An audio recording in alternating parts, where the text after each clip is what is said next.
Johnny master కేసులో మరో twist ఇప్పుడు షాకిస్తుంది. ఆయన భార్య చిక్కుల్లో పడనుంది. ఇప్పటికే జానీ మాస్టర్ను పోలీసులు కస్టడీలోకి తీసుకున్నారు. ప్రస్తుతం ఆయన చెంచల్గూడ జైల్లో ఉన్నారు.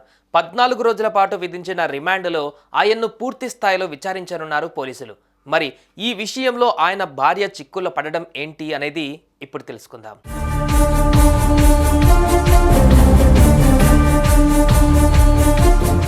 జానీ మాస్టర్తో పనిచేసిన లేడీ కొరియోగ్రాఫర్ ఆయనపై పోలీసులకు ఫిర్యాదు చేసిన సంగతి తెలిసిందే. తనపైన 4 ఏళ్లుగా లైంగిక దాడికి పాల్పడుతూ వేధిస్తున్నారని చెప్పుకువచ్చింది. కంప్లైంట్ ఇచ్చినప్పుడు ఆయన భార్య సుమలత అలియాస్ ఆయిషా పేరును కూడా జత చేసింది బాధితురాలు.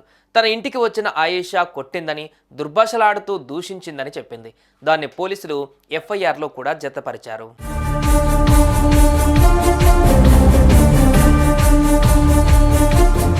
ఈ క్రమంలో బాధిత యువతిపై దాడి చేసిన కారణంగా జానీ మాస్టర్ భార్య ఆయేషాపై కేసు నమోదు చేయనున్నారు పోలీసులు. బాధితురాలు ఇంటికి వెళ్లి ఆమెను హింసించినందుకు గానే ఆమెపై కేసు నమోదు చేయనున్నట్టుగా తెలుస్తోంది. ఆమెతో పాటుగా మరో 2 కూడా నిందితులుగా చేర్చే అవకాశం ఉంది. వీరిపై కేసు నమోదు చేస్తే మళ్లీ విచారణ మొదలు పెడతారు. ఈ కేసులో వీరి ప్రమేయంపై పోలీసులు ఆరా తీస్తారు.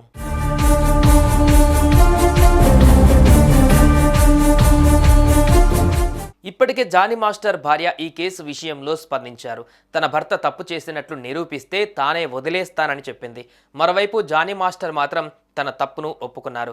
ఒక్కొక్కరు ఒక్కో మాట చెప్పడంతో ఏదో జరిగింది అనే ఆలోచన ప్రతి ఒక్కరికి వస్తుంది. అటు జానీ మాస్టర్ 5 రోజులు తప్పించుకొని తిరిగినప్పటికీ ఫైనల్గా చిక్కారు. ఇప్పుడు ఆయన చెంచల్గూడ జైల్లో రిమాండ్ ఖైదీగా ఉన్నారు.